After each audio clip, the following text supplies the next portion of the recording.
Que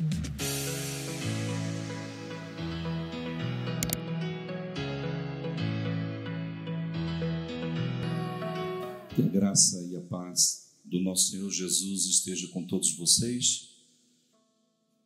Queremos, nesse mesmo espírito, adorarmos o Senhor ainda pela palavra, por aquilo que o Senhor tem para trazer aos nossos corações nessa noite. Eu queria que você abrisse sua Bíblia em reverência à palavra de Deus, no capítulo de Gênesis, no versículo 2, 15. Gênesis, capítulo 2, versículo 15.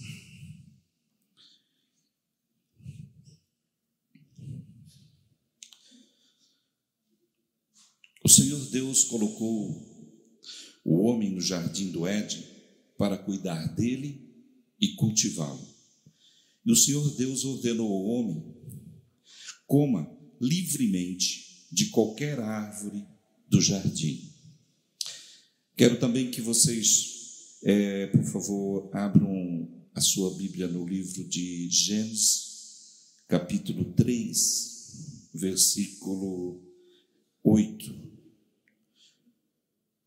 Ouvindo o homem e sua mulher os passos do Senhor, que andava no jardim quando soprava o vento suave da tarde. Até aqui. Queridos, eu queria continuar dentro daquela série de ministrações que eu tenho trazido sobre amar a si mesmo, e hoje com o tema: você ama a si mesmo quando você está na presença de Deus. E estar na presença de Deus, e eu percebo que hoje a nossa realidade muitas das vezes é que nós não conseguimos mais permanecer na presença de Deus, ou não conseguimos mais perceber a presença de Deus na nossa vida. E diante dessa realidade de Gênesis, eu queria provocá-lo nessa noite a pensar comigo sobre esse ambiente que Deus preparou ao homem e à mulher, criaturas recém-criadas, a um lugar totalmente especial, que era o paraíso. E eles estavam na presença de Deus. E aqui nós podemos perceber que Deus, ele tem um desejo muito grande de se relacionar com o ser criado. E conforme o texto que eu li ali em Gênesis 2,15, se relacionar com Deus e estar na presença de Deus não é somente ouvir a voz de Deus ou falar com Deus, mas é cuidar das coisas que Deus coloca em nossas mãos. Porque Gênesis 2,15 diz isso. O Senhor Deus colocou o homem no jardim do Éden para cuidar dele e cultivá-lo. E o Senhor Deus ordenou ao homem: coma livremente de qualquer árvore do jardim.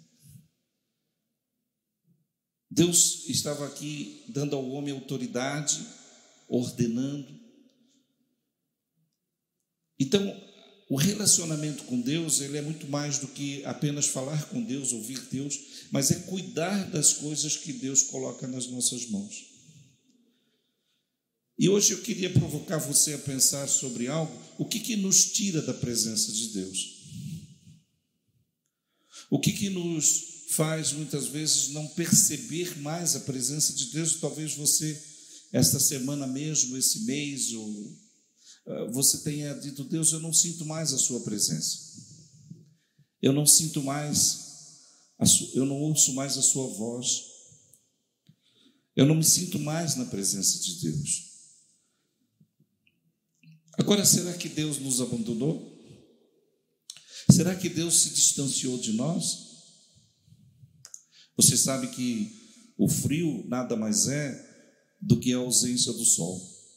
O sol está lá, As nuvens impedem que o frio chegue, que o calor do sol chegue até nós, mas o sol está lá. Muitas vezes a ausência da presença de Deus na minha e na sua vida é algo que está nos impedindo de que nós percebamos ou cheguemos mais à presença de Deus. Não é Deus, mas somos nós. E é interessante nós ouvirmos, queridos, e refletirmos um pouco sobre isso, porque aqui, nesse contexto de Gênesis até o capítulo 3, não havia pecado. A glória de Deus não havia sido destituída do homem. Ela estava ali, porque não havia pecado. Mas eles pecaram. E se nós percebermos nesse contexto do capítulo 1 até o capítulo 3, nós vamos perceber que o conflito existencial aqui não estava no pecado, não estava no diabo, que se manifestou através da serpente, mas estava no livre-arbítrio, estava no direito de escolha que Adão e Eva tinham. Então eu queria hoje provocar você a pensar sobre isso, que antes de nós pecarmos, o nosso livre-arbítrio nos conduz à consumação do pecado. Porque aqui nós temos 5 pontos que revelam por que Eva pecou. Agora é interessante nós observarmos também que o texto diz que Deus vinha ao entardecer para estar com Adão e Eva. Todo entardecer. Agora vamos pensar metaforicamente que em uma dessas conversas que Deus aparece, somente está Adão, e Deus diz: onde está Eva? E Adão diz: olha, essa mulher aí que o Senhor me deu anda meio estranha. Ela anda muito estranha, ela só anda lá olhando naquela árvore que o Senhor falou que não era para nós comermos do fruto, anda conversando aí com a serpente. Eu acho que a serpente anda enchendo a cabeça dela de coisas, e eu estou achando ela muito estranha. Queridos, quando nós nos consideramos, ou quando nós pensamos que nós estamos longe da presença de Deus, eu queria que você pensasse em 5 pontos que eu vou citar agora, porque aqui em Gênesis 3,6, olha o que diz Gênesis 3,6. Quando a mulher viu que a árvore parecia agradável ao paladar, era atraente aos olhos, e além disso desejável para dela se obter discernimento, tomou do seu fruto, comeu e deu ao seu marido, que comeu também. Olha só, aqui acontecem 3 coisas que é comum comigo e com você. Veja se não é verdade.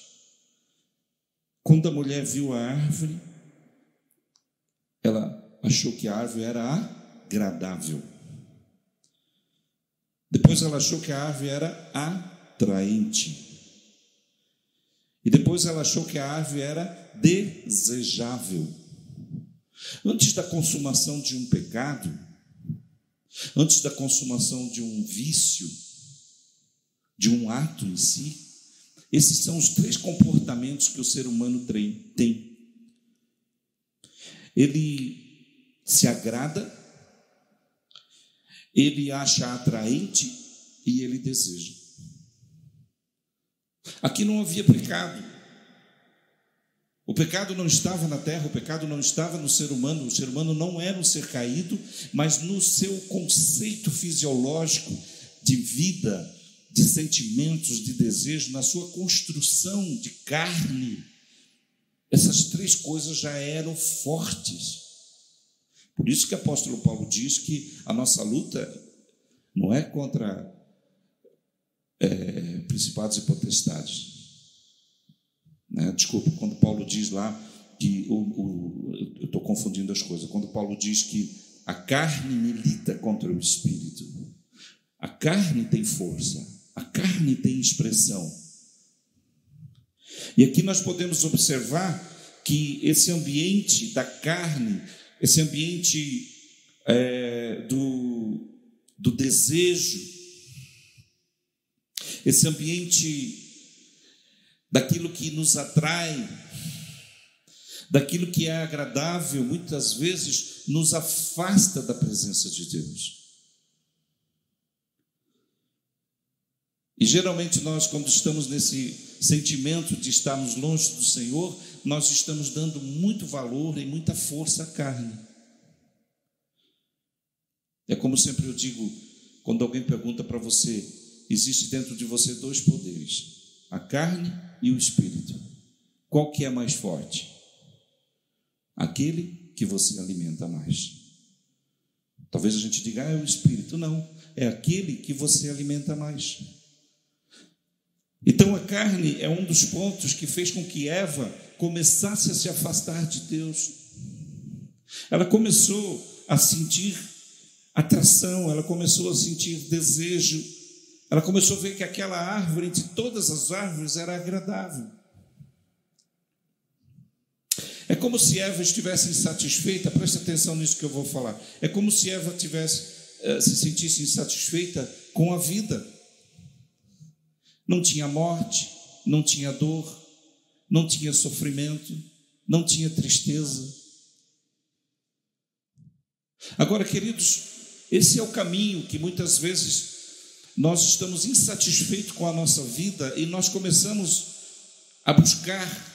Talvez Eva começou a pensar, como que é viver conhecendo o bem e o mal? Como que é viver ser tomado pela morte? Como que é viver com dor? Porque essas coisas não existiam. Havia uma insatisfação na carne, de tal forma que ela se sentia desejável de buscar algo diferente. Cuidado quando nós estamos insatisfeitos com a nossa vida. Cuidado quando nós estamos insatisfeitos com o nosso casamento, quando nós estamos insatisfeitos com as coisas que cercam a nossa vida, porque às vezes aquilo que nós vamos desejar é algo que pode ser muito contrário àquilo que nós estamos vivendo. É interessante nós observarmos também em Gênesis 3, de 1 a 4, onde Eva começa a ter uma conversa com a serpente, que é o diabo. Eu não sei, talvez alguns historiadores dizem que os animais conversavam naquela época, falavam. O meu cachorro lá em casa, o nosso cão Bob, eu acho que às vezes ele fala, né? O latir dele é um falar. E aí, olha o que diz o capítulo 3. Ora, a serpente era o mais astuto de todos os animais selvagens que o Senhor Deus tinha feito. E ela perguntou à mulher, foi isto mesmo que Deus disse? Não comam de nenhum fruto da árvore do jardim? Quando você começa a se sentir insatisfeito com a sua vida, insatisfeito com aquilo que você vive, quem são as pessoas que você conversa? Quem são as pessoas que você procura?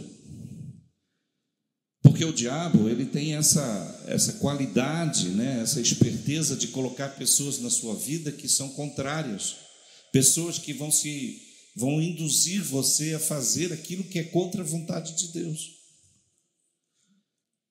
Você já percebeu que quando nós estamos insatisfeitos, nós não oramos dizendo assim, Deus, coloca pessoas na minha vida que vão falar a verdade que eu preciso ouvir. Nós começamos a procurar aquilo que nós queremos ouvir e não o que nós precisamos. E eu estou falando de cristãos. Eu estou falando de pessoas que vivem dentro de um contexto de religião, de igreja. Quem são as pessoas que nós buscamos quando nós estamos insatisfeitos com o nosso casamento, insatisfeitos com a atitude dos nossos filhos, com o nosso trabalho, com o ministério, com qualquer área da sua vida, com a sua namorada, com o seu namorado? Será que nós buscamos a pessoa certa, a pessoa que vai nos aconselhar de forma segundo a vontade de Deus? Ou essa pessoa vai dizer, não, faça isso mesmo, separe, faça isso mesmo, largue mão, não vai dar nada. Eva fez isso. A sua insatisfação, o seu comportamento fez com que o diabo percebesse nela um desejo ou uma lacuna, uma brecha espiritual, aonde ela poderia ceder aquilo. Então, quando nós começamos a não sentir a presença mais de Deus, nós temos a tendência de buscar pessoas erradas. Gênesis 3:7 diz assim: os olhos dos dois se abriram e perceberam que estavam nus. Então juntaram folhas de figueira para cobrir-se. É interessante, queridos, que nesse momento eles perderam o discernimento espiritual. Eles perderam a plenitude espiritual da sua vida. Quando nós nos afastamos de Deus, quando nós desobedecemos, quando nós pecamos, nós começamos a perder o discernimento espiritual. Nós começamos a perder a plenitude espiritual. Nós começamos a perder a cobertura espiritual. É interessante nós lembrarmos daquele texto quando Jesus chama a atenção de Pedro, e Jesus diz: Pedro, o diabo tem te peneirado, e eu tenho rogado ao Pai para que a tua fé não desfaleça. Pedro já estava numa situação onde a sua fé estava desfalecendo e ele estava sendo testado pelo diabo. Quando nós perdemos a presença de Deus, quando nós perdemos a percepção de Deus na nossa vida, nós começamos a perder o discernimento espiritual das coisas.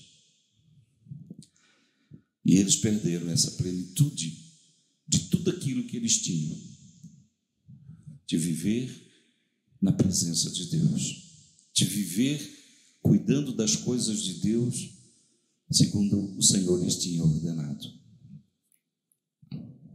Gênesis 3:23 fala do quarto ponto, aonde ele diz ali, 3:23, ele diz assim: por isso o Senhor Deus o mandou embora do jardim do Éden para cultivar o solo do qual fora retirado deles. Aqui, irmãos, a ingratidão deles fez com que eles perdessem as bênçãos de Deus. Eles perderam, né? E aí ele continua dizendo, olha o 24, ele diz assim: depois de expulsar o homem, colocou ao leste do jardim do Éden querubins, uma espada flamejante que se movia guardando o caminho para a árvore da vida. Quantas vezes nós perdemos bênçãos de Deus porque desobedecemos ao Senhor? Quantas vezes nós perdemos esse ambiente, né? Fomos colocados fora daquilo que Deus tinha preparado para nós por causa das nossas escolhas, por causa da nossa falta de percepção, que nós já não estávamos mais percebendo a presença de Deus na nossa vida. A ingratidão é algo que nos leva a sermos senhor de si mesmo, a sermos egoístas. Quantas coisas Deus já fez na sua vida e você não voltou para agradecer? Quantas coisas Deus fez essa semana, esse mês, e você não voltou para agradecer? Lembra dos leprosos? Dos 10, somente um voltou, e era um samaritano. Jesus disse: onde estão os outros 9? Somente um voltou. Porque aquele um não voltou apenas para agradecer, mas ele queria continuar na presença de Deus. Ele não queria apenas aquele milagre que o fez ser curado, ele queria continuar na presença de Deus. Tudo isso é escolha. Tudo isso São pensamentos rápidos, são atitudes rápidas, são decisões, são princípios, são valores que nós tomamos para a nossa vida, quando a vida vai nos subjugando e vai nos cercando com tantas formas de nos afastarmos de Deus. Gênesis 3,17, então traz a consequência, quando ele diz: e ao homem declarou: visto que você deu ouvido à sua mulher e comeu do fruto da árvore da qual eu lhe ordenara que não comesse, maldita é a terra por sua causa. Com sofrimento você se alimentará dela todos os dias da sua vida. Ela lhe dará espinhos e ervas daninhas, e você terá que alimentar-se das plantas do campo. Com o suor do seu rosto você comerá o seu pão, até que volte à terra, visto que dela foi tirado, porque você é pó e ao pó voltará. Aqui entrou a morte, aqui entrou a dor, aqui entrou o suor do trabalho, a angústia. Talvez você está pensando nessa semana, na segunda-feira, nas dificuldades que você está enfrentando com o seu trabalho, com a sua vida financeira. Isso tudo é fruto da escolha de Adão e Eva, de se afastarem de Deus.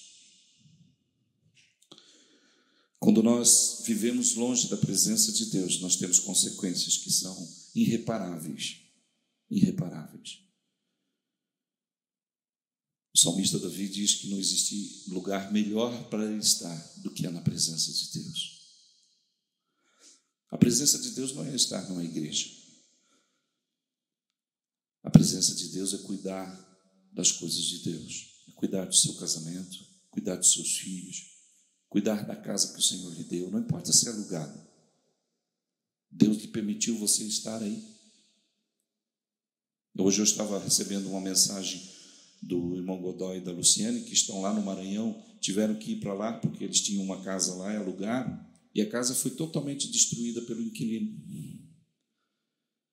Como é triste, uma casa bonita, uma casa que eles suaram tanto para construir, um bem, um patrimônio, e de repente alguém foi lá e destruiu aquilo. Quando nós temos Deus no coração, quando nós estamos na presença de Deus, nós cuidamos de tudo aquilo que Deus nos coloca, ainda que não seja nosso. Aliás, nada é nosso. Se você acha que alguma coisa é sua, você está enganado. Tudo que você tem é porque Deus colocou nas suas mãos para você cuidar. E se a gente não aprende a cuidar do pouco, Deus nunca colocará muito.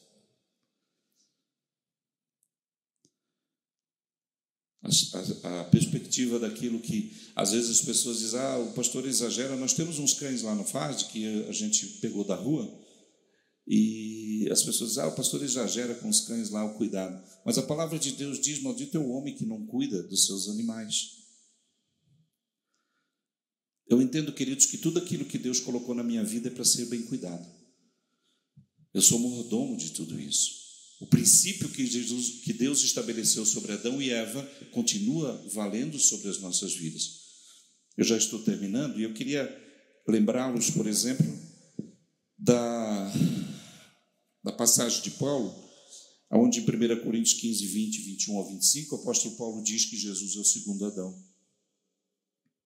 Ele diz que Jesus vem como aquele que restaura. Visto que a morte veio por um homem, também por um homem veio a ressurreição dos mortos. E aí ele começa então a expressar aqui a plenitude daquilo que Jesus concede ao ser humano, quando na verdade Deus já tinha dado lá atrás. Jesus vem e parece que aqui começa um recomeço, porque em Cristo o mundo se divide, antes de Cristo e depois de Cristo.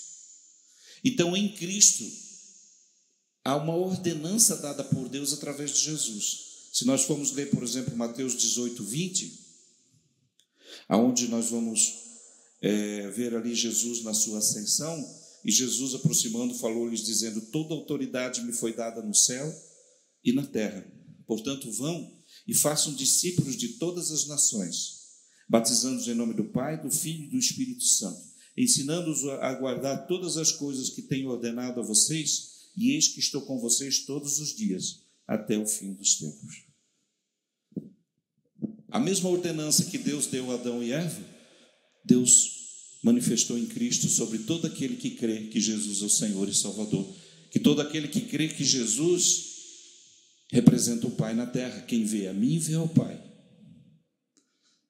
Ontem, na reunião de homens, o pastor que estava ministrando, ele disse isso. Deus, a paternidade de Deus se revela em Jesus. E o relacionamento que nós temos com Deus é pelo poder do Espírito Santo. Então a ordenança continua. Nós temos a responsabilidade de sermos agentes do reino de Deus, de cuidarmos do reino de Deus, de preservarmos a sã doutrina, de preservarmos a igreja que prevalecerá contra as portas do inferno. Qual é o cuidado que você tem com a sua igreja? Qual é o cuidado que você tem com os ministérios da sua igreja? Qual é o cuidado que você tem com os recursos da sua igreja? Nós temos essa responsabilidade, ainda continua sobre nós, de preservarmos aquilo que foi ordenado por Cristo: ide pelo mundo e pregai o evangelho a toda criatura. E também temos aqui, a promessa de Jesus: eis que estarei convosco. Preste atenção nisso que eu vou falar. Eis que estarei convosco todos os dias, até a consumação do século. Aqui não é somente na viração do dia, mas é de manhã, quando você acorda, na hora do almoço, à tarde e à noite. Jesus sempre está com você. É uma promessa. Se você não sente mais a presença de Jesus, se você não tem mais a percepção de Jesus na sua vida, é porque você está afastado de Deus. Você está afastado por esses motivos todos que eu citei. Espero que você tenha anotado no seu caderno, o qual eu sempre peço para que você anote esses temas. Nós não estamos aqui apenas pregando uma palavra, nós estamos aqui profetizando sobre a sua vida. Talvez nessa semana tem pessoas que estão nos ouvindo, que estão com vontade de desistir da sua vida, desistir do seu casamento, desistir do seu ministério, desistir de tudo. E Deus está aqui falando profeticamente, tentando dizer aonde você está falhando, por isso que você está se sentindo assim. E é interessante nós refletirmos, por exemplo, quando Jesus, ele diz que está com você, e ele diz lá em Hebreus 13:5, nunca te deixarei, jamais te abandonarei. Em Mateus 11:28, ele diz, vinde a mim, vós que estáis cansados, fracos e oprimidos. E eu gosto muito de 1 Pedro 5,7, quando ele diz, não andeis ansiosos por coisa alguma, lançai sobre ele toda a vossa ansiedade. Desculpe, esse é o versículo. Lançai sobre ele toda a vossa ansiedade. Por quê? Ele tem cuidado de vós. Ele não vai cuidar, ele tem cuidado de vós. Essa é a palavra que eu tenho para você nessa noite. Para você que não tem mais a percepção de Deus. Para você que não vê mais Deus chegando. Quando Jesus manda os discípulos irem com o barco e ele vai para o monte orar, e ele está lá no monte ele vê que os discípulos estão dentro de uma tempestade, correndo risco de vida, e eu penso que ali ele vem num poder sobrenatural, ele vem voando, eu imagino, porque ele tinha todos os atributos de Deus, e aí ele aterriza na água e começa a caminhar sobre a água, e quando ele chega próximo dos discípulos, eles se apavoram, todos os 12, e diz o autor que eles entram em profundo sentimento de medo. Você já viu um homem com medo? Um homem com medo, ele expressa todo o lado feminino que ele tem. É ridículo. Imagine aqueles 12 discípulos todos gritando dentro do barco. Mas aí teve um que foi o mais ousado, foi Pedro, que disse, se és tu, Senhor, me manda ir até ti. O que eu quero dizer com isso, queridos? Às vezes Jesus está vindo de um modo sobrenatural e nós não estamos sabendo que é Ele. Às vezes Jesus já chegou na sua dor, no seu sofrimento, e você não está percebendo que Ele chegou. Você não está vendo que Ele chegou. Porque você está afastado de Deus. Você não tem mais o discernimento espiritual. Você não tem mais a percepção de Deus. Você não cuida mais da sua vida, não cuida mais da sua vida espiritual. Você não ora, você não lê a palavra, você não tem intimidade com o Senhor. Ontem eu estava com um primo meu e eu disse para ele assim: Elídio, o devocional, ele não se resume a 10, 15 minutos de um dia. O devocional é o dia inteiro com o Senhor. É o dia inteiro. É quando você fala com Deus em todo o tempo, em todas as circunstâncias. É isso que Deus quer. É esse o relacionamento e a promessa que nós temos sobre as nossas vidas. Por isso, eu quero terminar dizendo, peço ao pessoal de louvor que se puder vir fazer no fundo.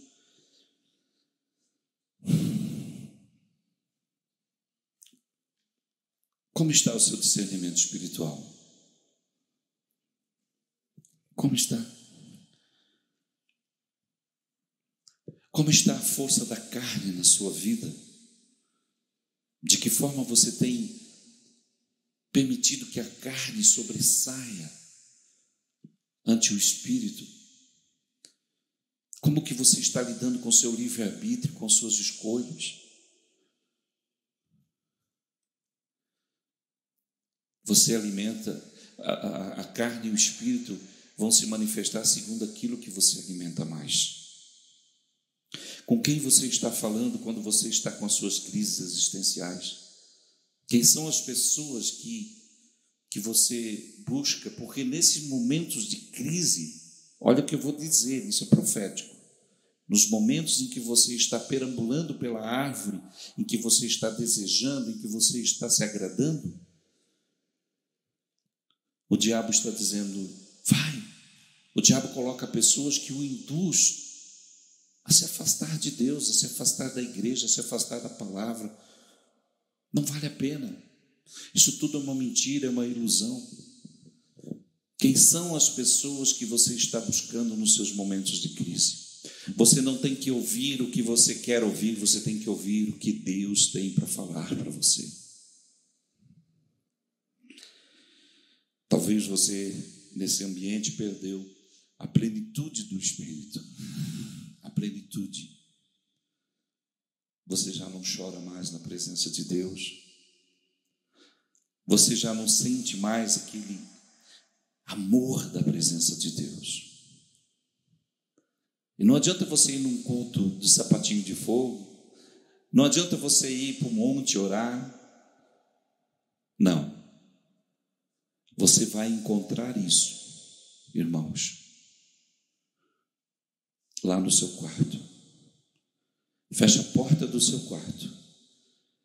E o Pai que está em secreto, Ele te ouvirá. Você vai encontrar isso quando você dobrar os seus joelhos e se arrepender e chorar a presença de Deus e dizer, Deus, está doendo. A minha alma está profundamente angustiada.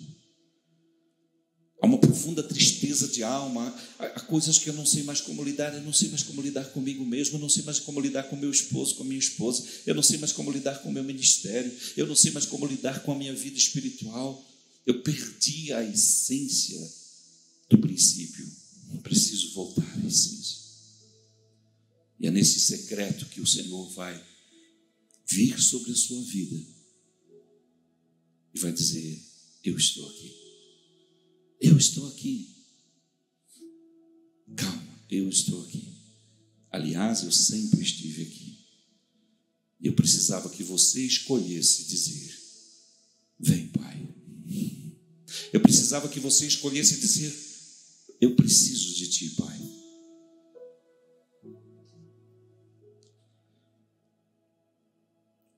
Quantas coisas você tem para agradecer a Deus? Hoje pela manhã eu tomava um café com a minha esposa e nós começamos a orar e fomos agradecendo por tantas coisas essa semana, por tantas coisas, inclusive pelas coisas que a gente não entendeu, inclusive pelas dificuldades, porque elas fazem parte de um plano de Deus.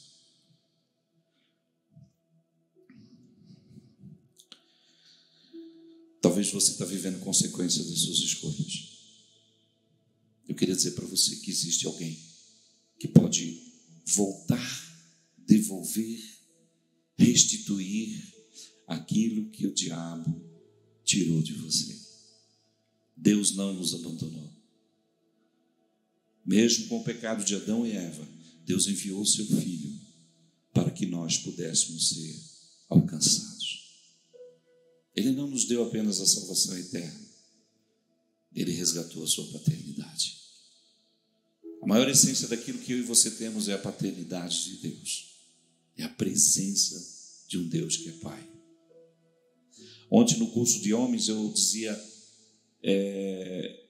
numa fala minha ali, eu falei, a maior coisa que um pai pode dar para o seu filho é a paternidade de Deus, é ensinar o seu filho a buscar Deus, a ter intimidade com Deus. Porque se o seu filho se espelhar só em você, só em mim, eu sou cheio de erros, cheio de falhas, e ele vai se frustrar. Mas com Deus, ele não se frustrará, porque Deus é a essência da paternidade. Eu quero orar com você. Eu quero orar com você que nessa noite me ouve, que ouviu esse evangelho, e esse evangelho é o evangelho da salvação. É o evangelho que Jesus disse, ide pelo mundo e pregai a toda criatura.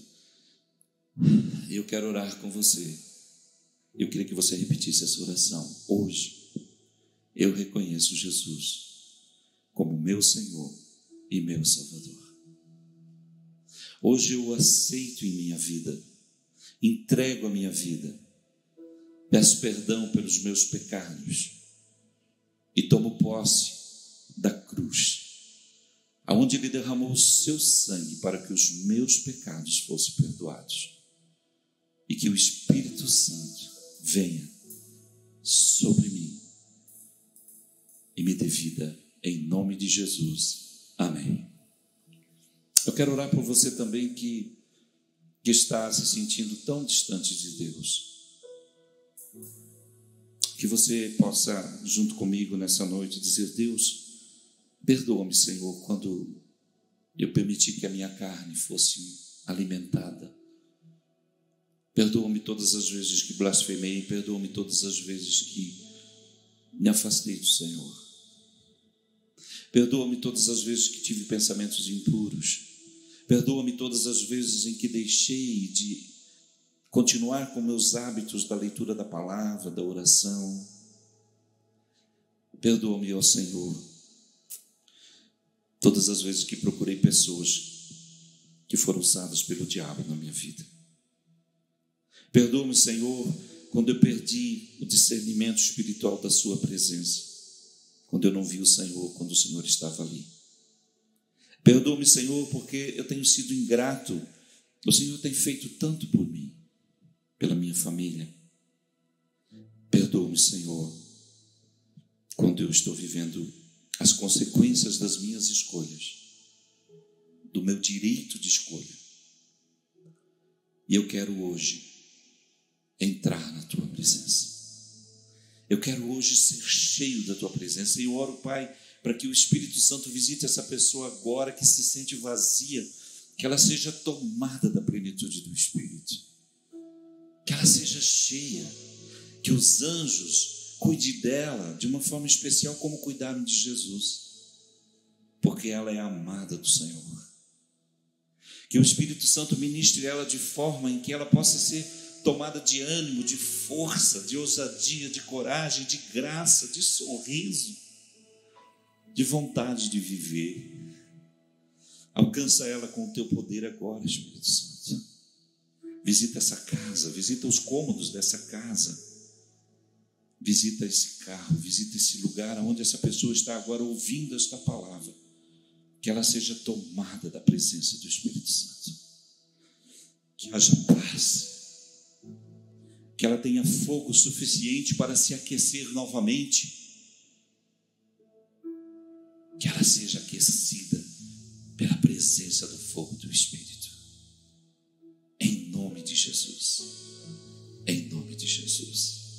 Que Deus os abençoe.